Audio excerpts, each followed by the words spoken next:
to Let's Talk Real Estate Investing. In this podcast, I bring you insights, experiences, and lessons from real estate investing professionals at all stages of their journey, along with industry experts who provide essential services to you to help you to succeed.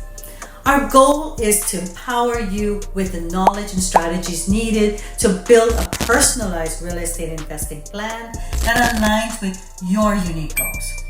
If you enjoy this episode, please hit that like button and subscribe to my channel. It helps me to continue to share valuable content with you. My name is Debbie Balfour, and I'm a real estate investing professional and a real estate investing success coach. Real estate investing isn't a one size fits all. Your strategy should be unique as you are. Hello, today's guest has one of the most powerful comeback stories that I've heard in real estate. We're joined by Julie Hoffman, a seasoned investor who first stepped into real estate in 2011.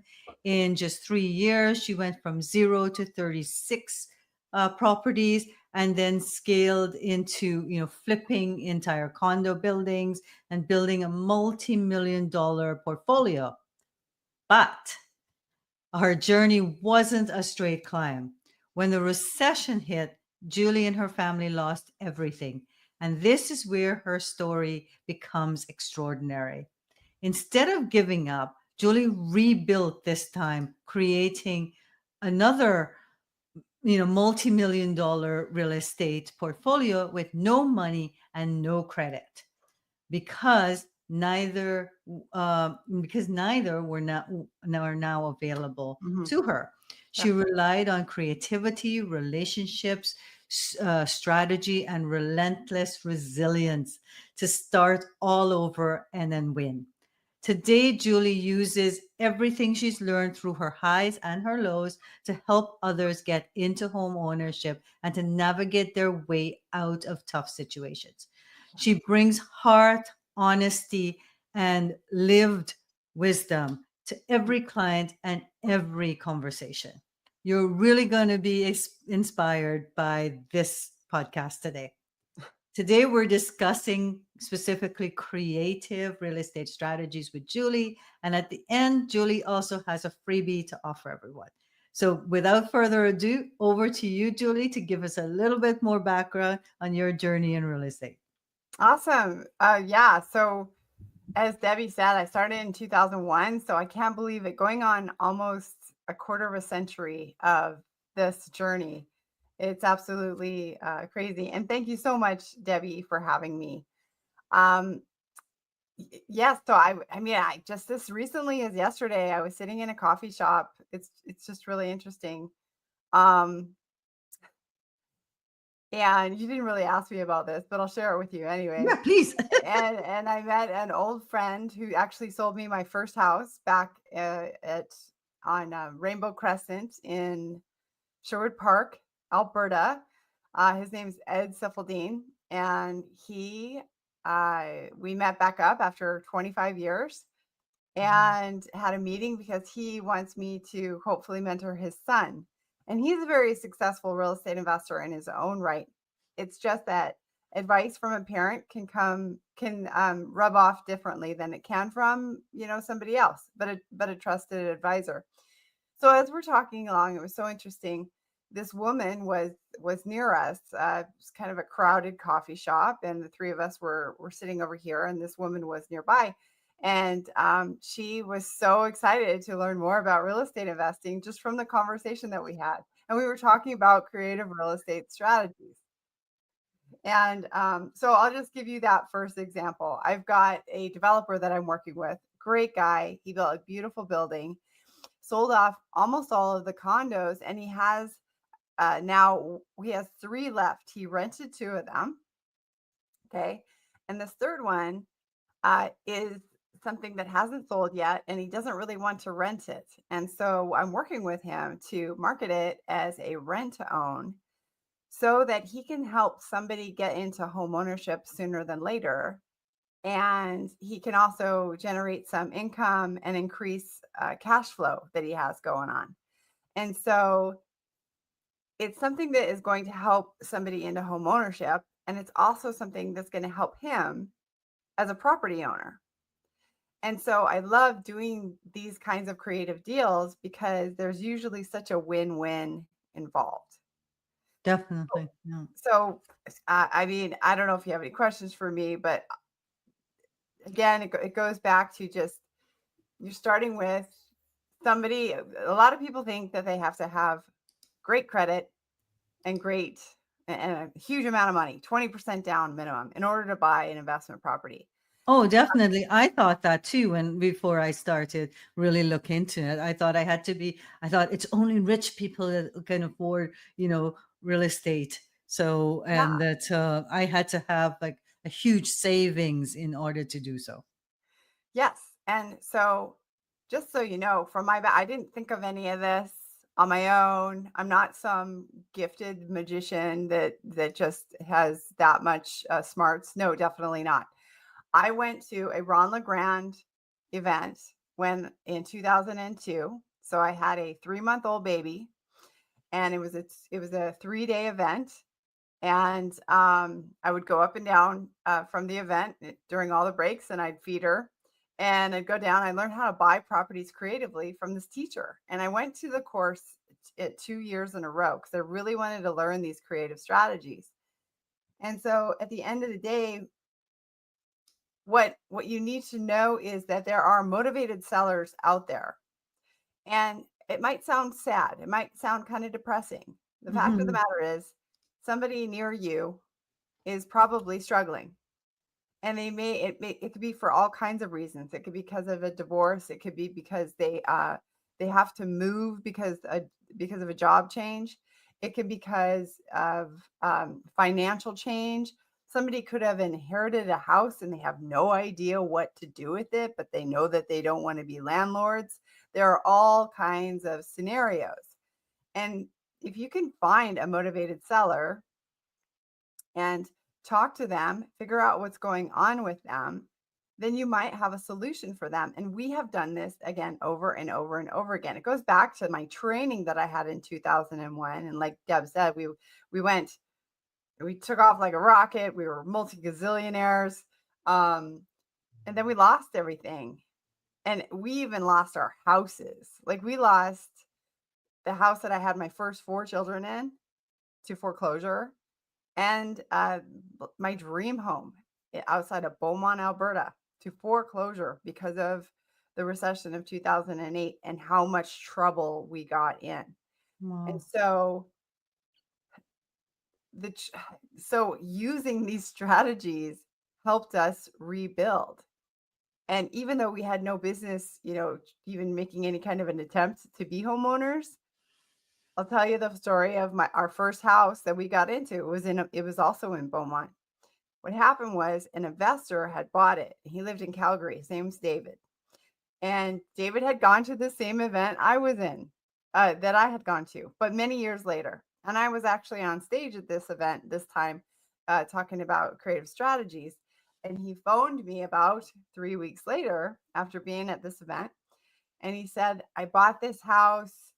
I don't know what I'm doing. Oh no, he phoned me almost a year later. Okay. That's important because he left the event, he went out, he took action, and he unfortunately made all kinds of mistakes. He promised to take care of this lady's payments. He promised to make sure everything was looked after. He felt confident that he was going to be able to fill it up. The fact of the matter is, though, he was 3 hours away from this house and a brand new real estate investor. He had no idea what he was doing. Hmm. And it sucks when that happens, but it does sometimes happen. So he's a motivated seller. He knew I lived outside Beaumont because I'd said so a year earlier in this event. And he called me and he said, I need help with this deal. I don't I don't know how I'm going to make it. I've been feeding it for 17 for almost a year at $2,000 plus per month because of utilities, insurance, and all this stuff. So I'm like, yeah, I can help you out. And what ended up happening is we lost our house, our big, my dream home. We lost our other house. And I moved my family into this house that this Mhm. motivated seller, this investor couldn't handle anymore because I could handle it. I didn't want to leave Beaumont. I didn't want to take my children out of their schools. And I wanted the promise of home ownership. So we moved into this little blue house and I set an agreed price for a future date. I didn't overpay.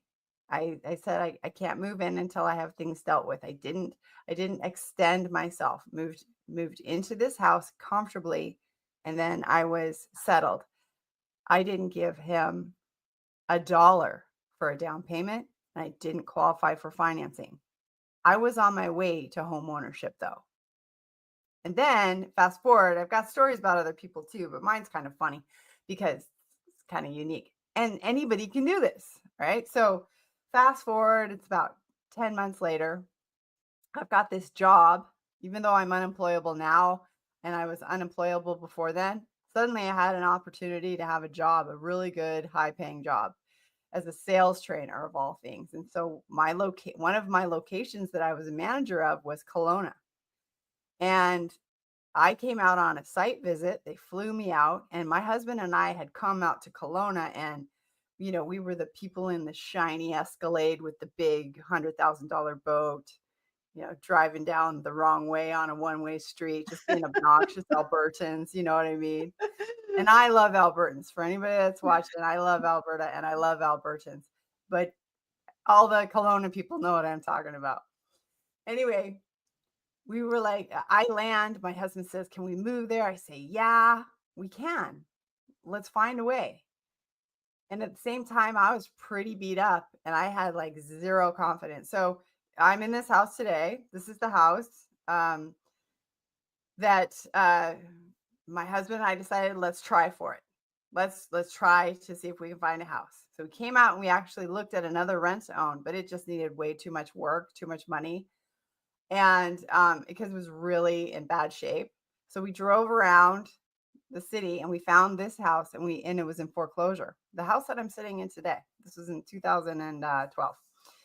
And my husband, it was just perfect for us. It was just like our little blue house in Beaumont with our 5 kids, but it was bigger. So it was a split level, but it was like almost double the size. Oh, it was actually close to triple the size. And I have 5 children. When you have 5 children, as you know, Debbie, you have 2 sons. They grow like crazy as it Yes. happens. So we're looking at this house. We're thinking about how perfect it is. And my husband says, "You can do this, you know." And I'm like, "I don't think I can." He said, "I know you can." And so here's what happens next, because anybody can do this. I had no business buying a house. I had no business putting an offer on a house. And yet my husband and I put an offer on this house before we flew back to Alberta. And then what I did was I went to a couple people who had said, "Hey, let me know if you ever find a deal, because I know that when you went through some stuff, but I also know you know what you're doing. And so if you find a deal, let me know." So I did. I was like, here's the deal. Here's what it'll mean for us. Here's what it'll mean for you. I'll grow your money like crazy. I'll take care of it as if it's my own.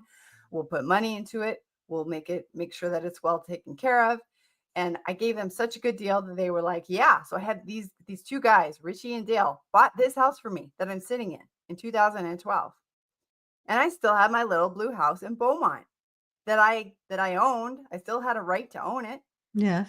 So guess what I did? What did you do? I sold it as a rent to own to a guy named Pavel. So now Pavel got to be a homeowner, the promise of home ownership in my little blue house. I moved into a rent to own here. We did a rent to own back uh, to Richie and Dale, and they made insanely awesome money. And again, I was in the promise of home ownership, because I'm not dragging my 5 kids across the Rocky Mountains unless I have that opportunity of stability. And I had a 420 credit score. Okay. So I was in bad financial shape, bad credit shape. And yet I had already bought 2 houses Right. in a sense. So And guess who the motivated seller was for this house? Who was it? Well, you'll never guess. It was RBC because it was a foreclosure. Oh, okay. There we go. And RBC had owned it for 3 years. So they really wanted to get it off the books. So in a sense, a foreclosure property, a bank can be a motivated seller. These days it doesn't happen so much, but this house had seriously sat vacant for 3 years, owned by the Royal Bank of Canada. Mm, So and it started with a motivated seller, and then right. another motivated seller. And then, fast forward, I help people with this strategy now because it's so rewarding. And we moved to Kelowna in 2012. Within 18 months, a friend of mine, Richie, the guy that helped me buy the house, he called me and he said, I can't get a hold of Lisa. She's disappeared. She won't return my phone calls. She stopped paying my checks, and he had lent her a bunch of money to buy a condo. I said, well, maybe she'll talk to me. He said, go for it. I'll give you her number. So I called her. She answered the phone, and she was pregnant with her second child with a second dad. She wanted to go be with the second dad because he was promising stability, what every mother wants. Mm-hmm. But she owned this condo. And like I said, my house was in foreclosure for 3 years. So the real estate market in Kelowna at that time was very, very, very depressed. Right. And she had about $20,000 of negative equity in her house, meaning the debt was 20% higher than the $20,000 higher than the value. Okay. Right. So she was really underwater, had no idea what to do.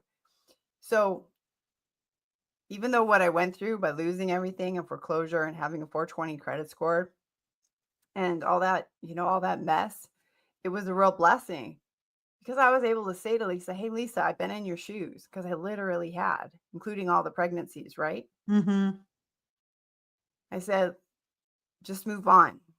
I got it. I will take care of it. I will make your payments. I will pay the taxes. I will pay the strata. I will get it filled with a tenant. You go be with your baby's dad in Saskatchewan. Mm-hmm. I got it.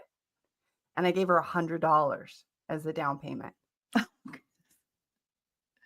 But she was it saved her credit, saved her relationship with her parents because they co-signed on this deal with her. Mm-hmm.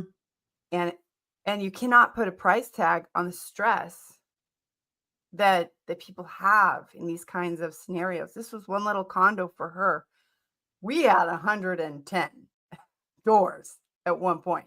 Right. With that same stress. Yes. So it's a blessing because I really know where people are coming from when it comes to being motivated sellers.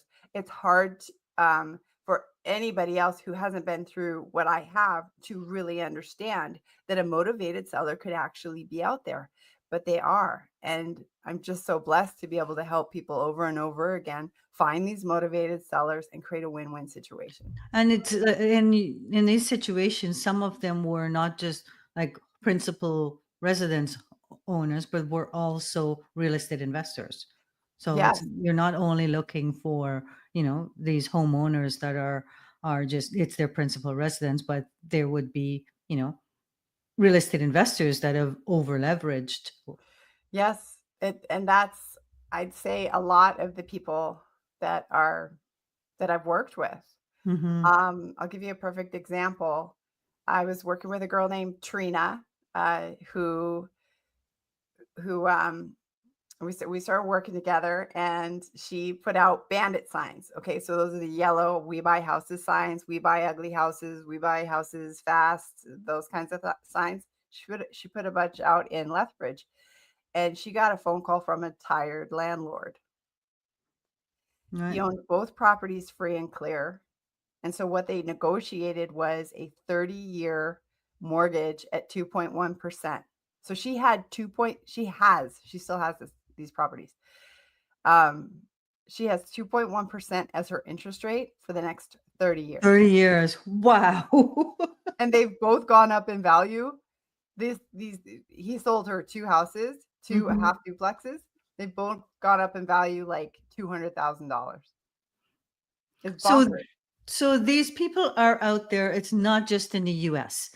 They are Oh, here in Canada I don't because I know. think that's a perception that people these are things that happen in the US but not in Canada. The only people I've worked with are Canadians, and we've done dozens and dozens of these. Mhm. So I mean, absolutely, it can be done in the U.S. And in fact, I think it's easier in the U.S. There are a lot of things that are easier than it is in Canada. That said, just because it's challenging doesn't mean it's not worthwhile. It absolutely is. Because Mhm. I wouldn't be sitting here today in beautiful Kelowna, British Columbia, if I didn't know this strategy and if I hadn't gone through the challenges, that I did. Right. Um, and these kinds of opportunities are everywhere, in every city, in every country. As long as you can buy property and sell property, then I don't see why this strategy is not doable. Right. Yeah. So I think two of the strategies that you've definitely discussed here. One is rent to own. Hmm. So you know, you purchase that you puts a little down payment on it. You pay rent, and then with a promise to purchase that property at a set date. Another one you mentioned about Lisa, where you actually just kind of gave her $100. You just took over, made her payments for her, So right? I And think then I rented it must not out. I must not have explained that well. So my bad. Yeah. Both of these scenarios were lease options. Okay. So my little blue house in Beaumont, I had a lease with David and an option to purchase that house Excellent. for I think it was $200,000. And Hmm. then I sold the house to the guy that moved in, Pavel. I sold it to him for $250,000. And he had a Instead lease of with me. purchasing and before you even purchase, you actually just own the option I to have the purchase. option, and then now Pavel had an option too. He had an Mhm. option, and that was okay. That's okay to do. It's called a sandwich lease Yeah. option. Mhm. It's very complex. The legal term is lease option instead of rent to own, but Right. most people are familiar with the term rent And to to own. own. And Right. then the same with Lisa. I paid her a lease amount, which was just a set amount, and that covered her mortgage, her taxes, her insurance, and her strata. Mhm. So she paid all those from my one payment, and then I rented out that property just to a renter because Mhm. it's a wildly popular complex. It's called the Verve in Kelowna. I never had a vacancy the whole time I owned it. We owned it for 5 years. Right. Yeah, and so then I had an option to purchase it. The way I set it up with her, because I didn't know where the market was going, I had an option to purchase it for the balance of her mortgage Okay. in 5 years Right. because it was upside Because down. she was negative. Yeah. She was negative. Now, this is a lot of high level, like uh, technical real estate stuff. I know that it is. Um, so people just, I know this is recorded, so you might have to go back and listen to it once or twice. And if you have questions about it, then feel free to ask me because you may be sitting on a property that's like, hey, that sounds like my property. Hey, that sounds like my rental property. And we're super stressed and we don't know what to do. Maybe it's worth a conversation. Mhm. Yeah. Definitely. So, So those two cases are lease options. Now, this house, so another strategy you can use that's yes. alternative financing is you can find somebody to buy a house for you. It could be your house, or it could be a joint venture where you buy the house together and then you're in charge of tenant management and making sure that it's looked after and making sure leases are in place, and making sure all of that basically that the property is taken care of. And I'm a big fan of selling to lease option tenant buyers because they put in a down payment. When I sell a lease option, I always get a lot of money up front. Right. I don't accept a dollar and or 50 cents. I don't. it's usually at least 3% of the purchase price. Okay. So they have skin in the game, and they pay the taxes. They have to pay the taxes. They have to cover the insurance, and they have to take care of all maintenance because they're practicing to be homeowners. And then they have a set exit price, which is great for a passive investor because Mm-hmm. they know what their exit is going to be. They know that they're going to have a certain amount of money in a certain amount of time, as long as everything goes as it should. Right. And really, that's the key. So that's an example where you can buy a property with somebody else's money and somebody else's credit. And sometimes you can buy a property just with somebody else's money or somebody and have somebody help you qualify for financing by being a co-signer if you can't quite qualify.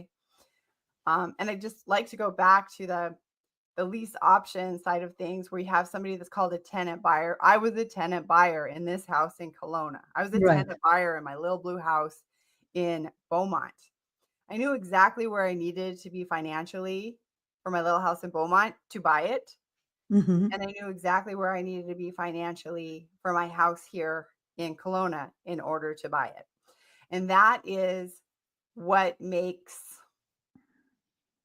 a lease option successful, is making sure that the tenant buyer cleans up their credit, has a savings plan, and is doing something to make more money. Right. So I'll give you a Yes. perfect example. We're working with this great couple. This is exact scenario. An investor. She got into a deal. She was gonna flip it. The market tanked. She ended up having to put $15,000-$20,000 more money into it. It took a whole year longer. So she's just got these mounting holding costs, and the values going down, and the renovation keeps getting more and more and more. How things can get out of hand when it comes to contractors. That happened. She's sitting on this underwater property, and so we worked together, and she found I worked with her to find a tenant buyer to buy the property. Trish and Mike, they moved in a year ago, and already they have over $5,000 saved. They have $2,000 of bad debt paid down. Why, you might be asking, why don't they use the savings to pay down the bad debt? Because it's registered, it's RSP. He has a better job, so he's making more money, and his employer is matching his RSP contributions. Right. So you want to take that. Amazing. Mm-hmm. If you can find a job like that, keep a job like that. So savings is up, income is up, and her credit is about the same. It wasn't too bad. His is up 100 points. Wow. So they Nice. are working their butts off Yes. to make sure they can buy, because they've got their eye on a prize. It's pretty cool. So So, yes. what's the best way, Julie, to learn about real estate and to make money? Well, the best way is to work with probably a coach, because if you work with a good coach that has a lot of experience and has experienced a lot of challenges. And I'm not trying to plug my coaching. There are lots of great coaches out there. All right. Debbie's a great coach. Okay. Um, you will, if you work with a good coach, they'll help you bypass all of the expensive mistakes that they made on their journey. All right. Plain and simple. Probably the best way. And then the second best way, of course, there's tons of training online. There's tons of free information out there. I have some free tools that I'm happy to give everybody access to. Free tools, because what it'll do is it'll help you understand all of the math behind real estate investment, what to look for, what to look out for in property, and it'll give you a whole bunch of networking tools and different ways to, change your mindset, change the way you do life. Because if you want if you want your life to be different, you're going to have to change. And everything that I give away in the free tools will help, are steps that I've taken myself in order to become financially independent through real estate investing. Mm. There's a lot of free information out there. Yes, coaching is great, and I highly, highly recommend it. I've always had coaches, and And the most important way to really, really learn is to actually do it, to take that chance, to take that risk, to be scared and do it anyway. Yes, Yeah. definitely. Yeah. I hope that Yeah. answered your question. Yeah, yeah. So definitely, I mean, get a mentor, get a coach that will guide you through it, but Yeah. take action, because getting lots of education and not moving forward is never going to change your life.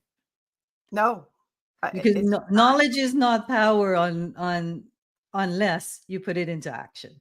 Yeah. And you know what? I know how scary it is.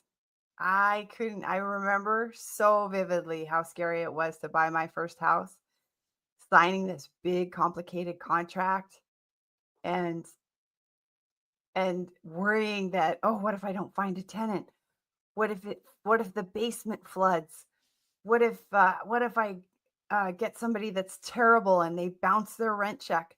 By the way, all three of those things have happened to me, and I'm still investing in real estate. It does happen. And also, I mean, I think about recently we had there was a company in our town. It was like it supplied parts to airplanes, I think is what the company was. They laid off 44 people. And if somebody has a skill of knowing how to do real estate, whether it's creatively or otherwise, it's something that can absolutely replace your income. Definitely. Yeah. I think that's the one important thing that I really want to get out there, because there's still a lot of people, even in the market we're in, the economy that we're in, have this perception that they have job security in a job, Hmm. right? And it isn't. There is no loyalty with companies. And Well, case in point. you went, and Yes. Debbie, I went through something similar right when I moved here. I moved here with my 5 kids because my job transferred me here. They're like, yeah, go be there, go live there. It'll be totally awesome. A month after we moved in, they changed my income from salary to 100% commission, asking me to sell something that I didn't believe in. Wow. So, Yes. and I love them. I'm eternally loyal to them, for all of the good that they gave me and all of Mhm. the positive aspects of my life. Without them, I would never have moved out here, for sure. Yeah. Yeah. So, but and you're right. Um, it's nice to have something that you can do uh, as a hedge against things that can Definitely. and Like, do have happen. that have that going on the side, and so that in case anything happens, because nothing is absolutely secure. No. Right. And what's really interesting, even with all of the coaching that I've done and memberships that I've belonged to, uh, it's still a fraction of what a university degree would cost. And I don't know why like real estate investment education isn't considered a skill, that people can Yes. can can get an accreditation. And that you Um, could use kids people can use their RESPs towards, I think, because yeah, it that would should be be. nice. Yes. And then, well, you don't need a college education. No, You don't need an elementary school education. As long as you can do math, which you can learn on the internet, and you can sell, which also you can learn on the internet. You can learn all kinds of ways. Then you're going to be anybody can make it in real estate investing. I know lots of very uneducated people who are some of the smartest people I've ever met. definitely. Yeah. Yeah. Well, who I can't remember who it is, but I don't know if it's Bob Proctor or someone like that that said that C students hire A students. Yeah. Yeah. So, Exactly. yeah. The entrepreneurs create jobs. I mean, um, My properties mean that my property manager has a job, and that the trades that we hire and the repairmen that we hire, uh, it's part of their income. We have a little economy. Oh boy, developers and builders, they provide so much wealth to the economy. Like real estate investors are important, very Definitely. important. Yeah. Yeah. And everyone needs a home. Yep. Everyone needs somewhere to live. I always go back You to know, that. you know, in from history, all those other lords have disappeared. You know, like kings are disappearing. But the only lord that remains are the landlords. Yeah, yeah, exactly. Yeah. Oh, awesome. Ah, So, what are some ways to have a family and do real estate? Because you've got like 5 kids, and yeah, you know, you raised 5 kids along with doing real estate, and at sometimes you had a job. So, how do you yeah. balance that? So I no longer had a job after my first child until we lost everything in the recession. Then Mm-hmm. this guy, his name's Darren Weeks, and he's with the Fast Track Group, and he's just like, "Come join my group. I'll pay you whatever you want. Train my sales trainers. I know you've got a lot to. I know you've got a lot to teach." And I did. I had a lot to teach, and I helped a lot of people become better and better salespeople. Um, so that was an exception. That was that was like a 10-month window where I actually had a job in Mm-hmm. my 25 years. Just to clarify, when I started in real estate, we bought 12 properties in the first year. My husband was working 80 hours a week, and so this is where Canada becomes unique for some in some respects. I had a year of maternity leave. So I got paid by the government 50% of my income because we're blessed in Canada to have paid maternity leave. And so I had an income stream happening. My husband was making money. And so I had time during nap time, like baby stuff, mostly nap time in evenings when the baby went to bed, to look for deals. And I also, when I was pregnant, I found 3 deals and I was working. So when I was working and pregnant, I would make phone calls at lunch and in the evenings, and I'd go see property on the weekend. Mm-hmm. And then I'd have my mother-in-law come with me to go see a house, and I'd have my mother-in-law sit in the car while I went in and saw the house. And it wouldn't take very long. I kind of had it dialed in where I could do that, or I could leave my daughter, not for very long. I wasn't in a full-time daycare situation at all, but I could go and see one house a week, and it helped us buy 12 properties in a year for sure by being able to do that, just by leaving leaving my daughter with trusted caregivers a little bit. Right. I know my kids are so blessed, and I'm blessed that I never had, I never really needed to put them in full-time daycare. Because that was a huge priority for me. My number one priority when it came to real estate investing was to be able to spend as much time with my children as I could, and it's still my priority. I'm now a grandmother, and I can say with confidence it has paid off, and you can't put a price tag on the quality of human beings that are my children. And I know you Yes. know exactly what I'm talking about. And I know a lot of that has to do with the fact um, that I just made that a priority, even though I was buying a lot of houses. Because here's the thing, buying houses and filling houses with tenants is not like a full-time job. Yes, it's super busy and exciting, and things can fall through the cracks, and things can get really exciting when you're buying a property because there's a lot of things going on. But once you have it, you have it. And then things get exciting marketing it and selecting a good tenant. But then once you have a tenant, you can coast. This is where like systems come into place, where you have, automations, and when to do certain things, like You have a there's team. Yeah. yeah, and to have a team and to have a property manager. And honestly, I managed most of the properties, and I was able to do that with kids because I was able to organize, just a little bit of childcare here and there when needed, which wasn't very often, even with 12 properties. Yeah. Um, and that's because that's the nature of real estate. Mm-hmm. It's not at all a full-time job.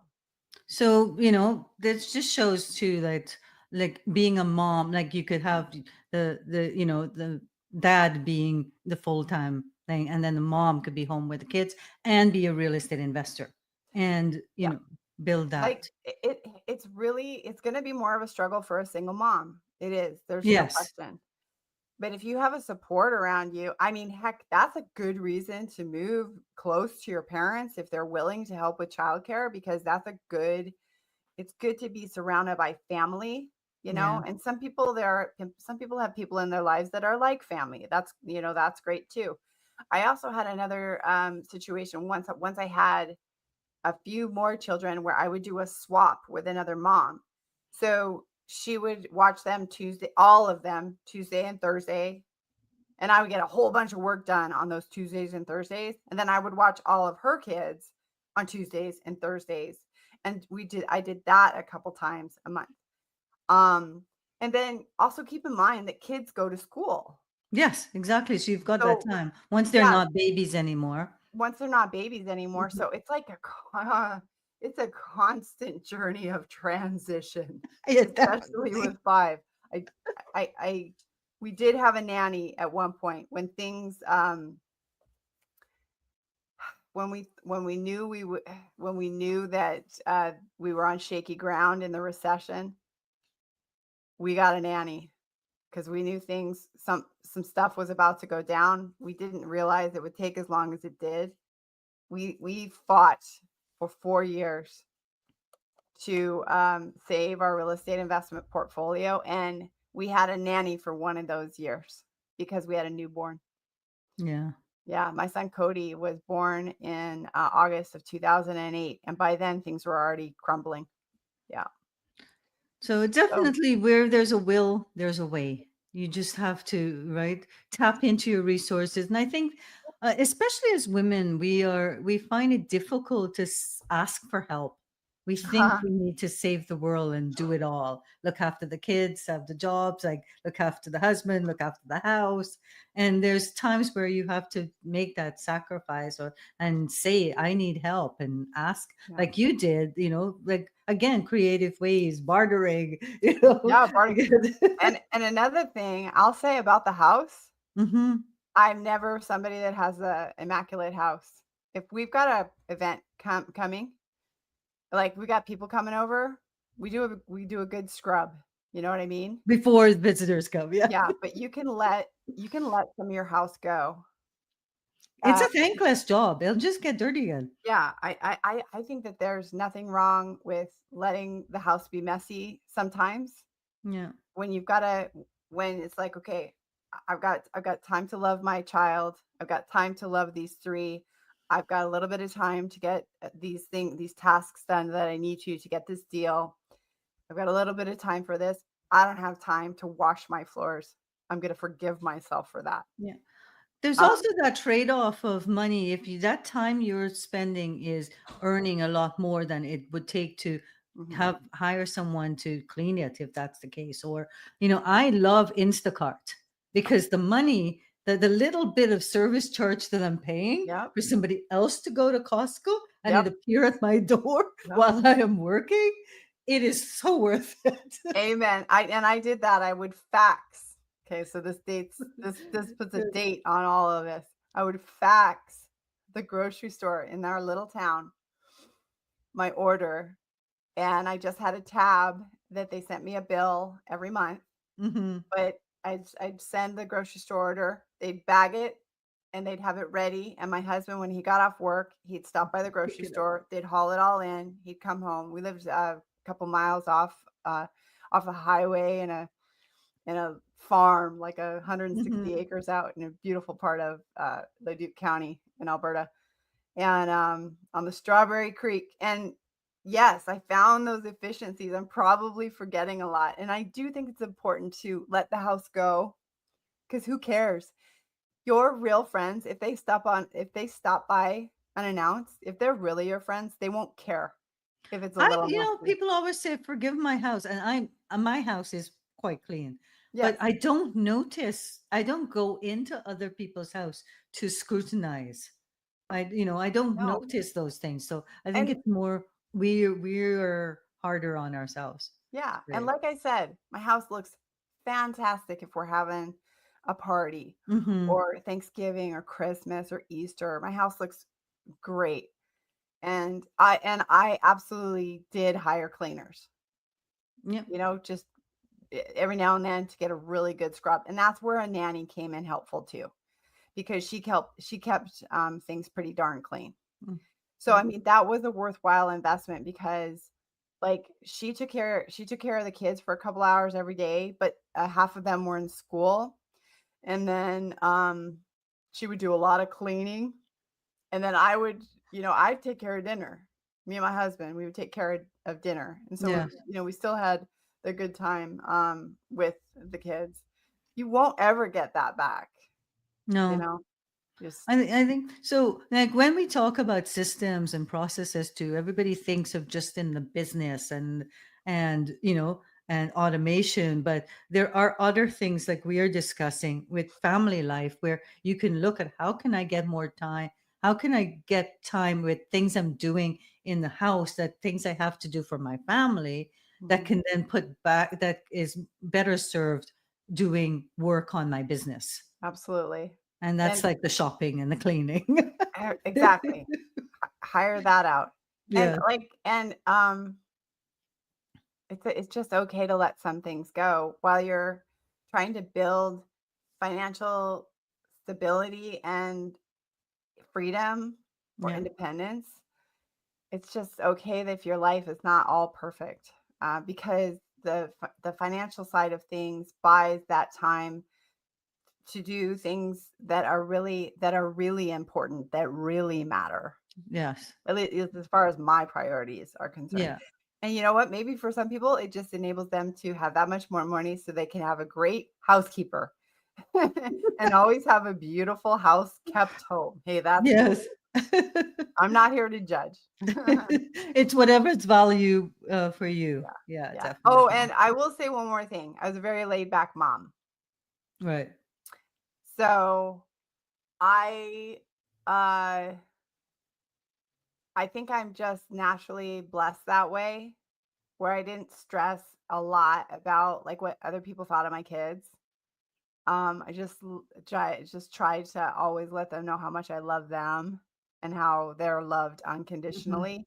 And I know people out there who want their kids to be a certain way or force them into sports, even if they don't want to be there, or just like have them constantly running and busy. And some of my kids want to be constantly running and busy, and some of my kids are more free spirits. And I have ebbed and flowed with that. Boy, that was a good question. I keep thinking of things that I want to tell people.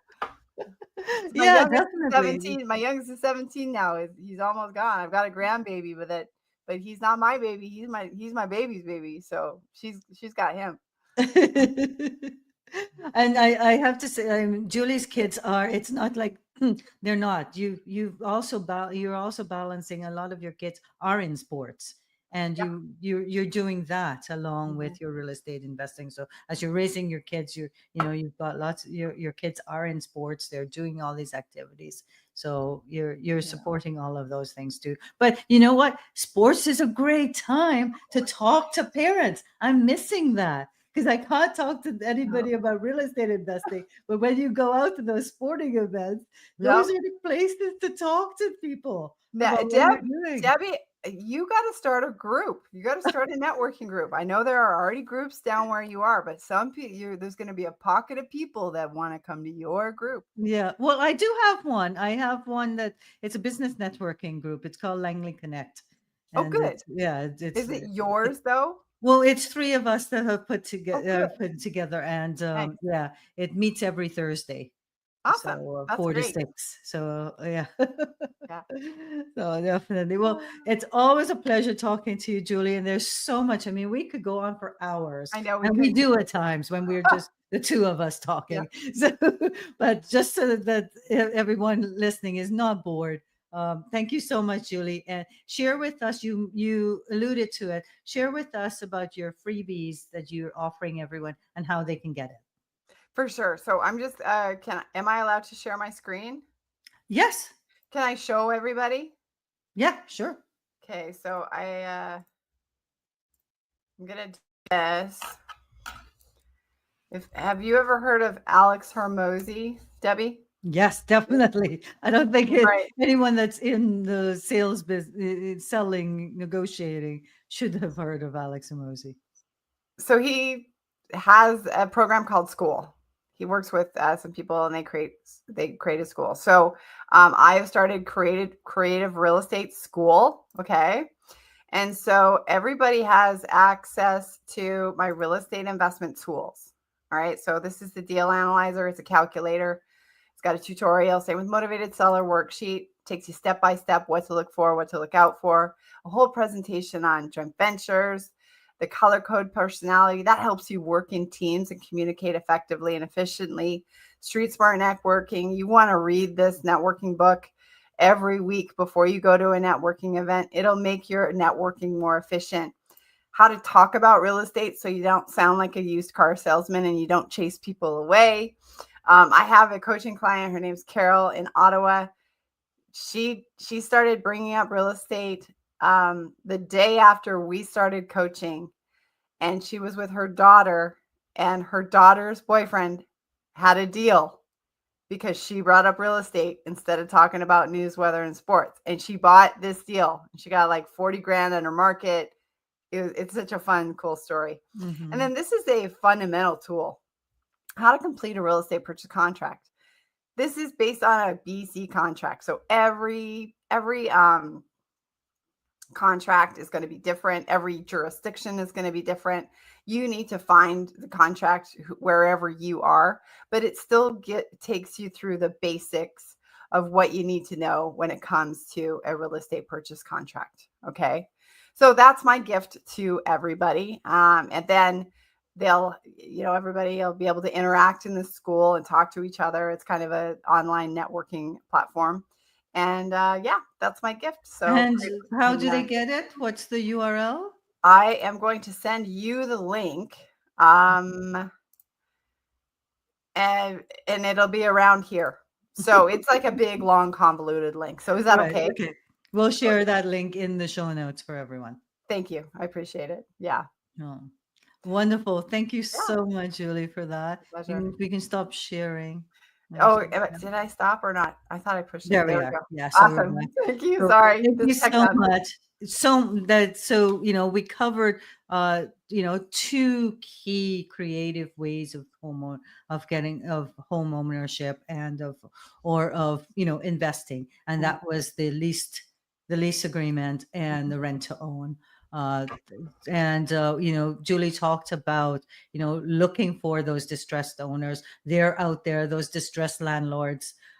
They're out there. They're not just in the United States. So use your marketing techniques. Talk to people, like as I'm saying, wherever you are, what you're doing, etc., and how you're wanting to help your society. And there are people that will know people, so have that conversation. Do check out though Julie's tools that she shared, so you don't sound like a used car salesman. And I know that when most of us hear the word sales, that's what we think of, and that fear comes into us. So it's something that you need to practice, but it's also that mindset. Yep. That you're not there to sell, that you're there to help others. Yeah. I think that's a big key when you're in those conversations, so you don't come off. So and then we talked about getting a coach and but a coach and action. So many people spend money on these real estate investing courses, and they freeze.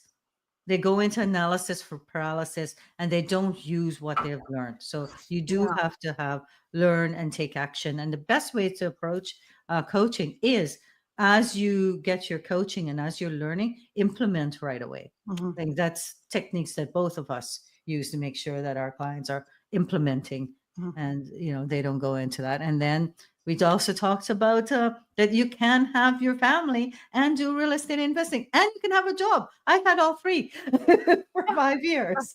Yeah, So you absolutely. can do it. Where there's a will, there's a way. It's about, time blocking is about taking those opportunities when you're not with the kids, when you're not working, and using that for towards your real estate investing. And Mhm. we also talked about, there are things that you just have to sacrifice, like the house will be a mess. Let it be a mess. You have to be able to live with that. It's temporary. Think of it as Yes, temporary. temporary. Yeah. Maybe it's during the week, and then you get everybody and the kids cleaning up on the Yep. weekend, Yeah. right? Well, So we'll it's see. yeah, definitely. So you can have a family, a job, and do real estate investing, and so that's one myth there, that you can't, you can have it, you can have it all, but also that you don't have to have money to invest. There are Mhm. creative ways, and that's the whole point of this podcast with interview with Julie. It's there are creative ways of getting that. So thank you so much, Julie. Really appreciate your time. And to everyone out there, if you like this podcast, please hit that like button and subscribe so that you get notifications each time another podcast is dropped. And saying goodbye from Julie and Debbie, and we're out. Bye.